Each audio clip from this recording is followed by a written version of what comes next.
Hey guys, it's Lad, and today we're doing lesson 6 of climbing essentials, and this time we're talking about hold types.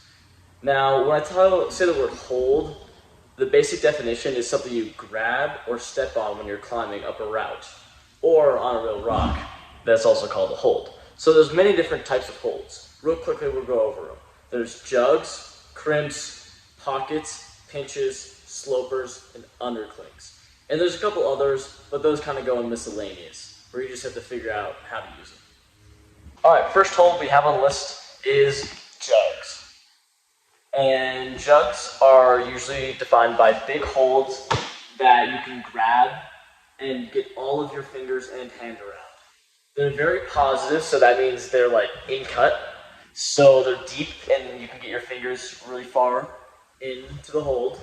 And they're good for two things specifically: resting and shaking out. So what I'm going to be shaking out is when you're on a hold and your arms are pumped or tired, you can maybe drop one arm down and give it a little shake, and then you'll get blood flow back to the fingers and forearm.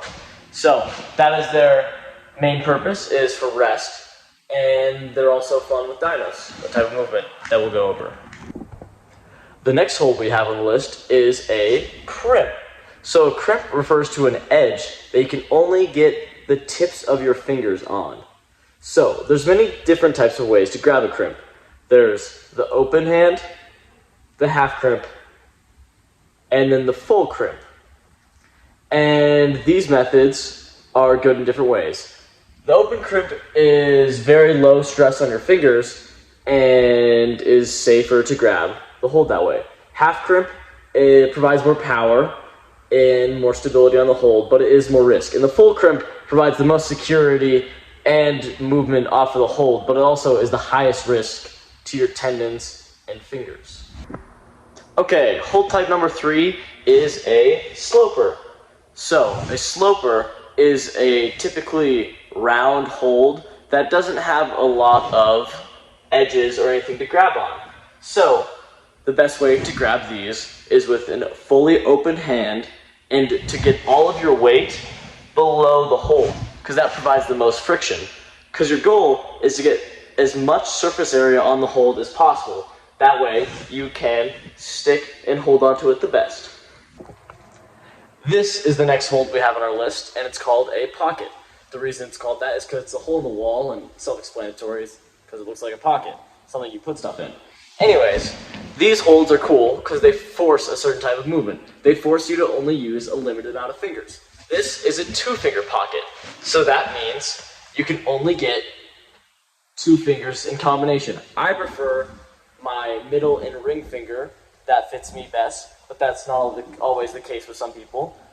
But a special thing to know about these holds is they're higher risk for injury, because when you separate your 2 fingers when you're trying to grab something, it splits the muscles and they flex in different ways. So, that being said, it is best to ease into these holds and be very careful when you use them when climbing. Moving on to the next hold on our list, we have pinches. So, pinches are a type of hold which is usually vertically on the wall, as it is here, and it requires you for not only to use your fingers, but also use your thumb. And the reason why it's called a pinch is because you do a pinching motion. So you become a crab and you grab it like this, with the thumb and fingers on each side, closing in like clamps onto each other. Alright, our final hold, which isn't really a hold at all, it's actually a type of movement, is an undercling. And I'll go over these real briefly. So underclings are holds that are facing the wrong way, so in order to use them correctly, you have to push up with your feet so you can stay on the wall. Quickly, I'll give a little demonstration, which would be like putting your feet on the wall to push and hold yourself, opposing the force which you are using with your arms to hold onto the undercling. And that, guys, concludes all the holds we have in our gym.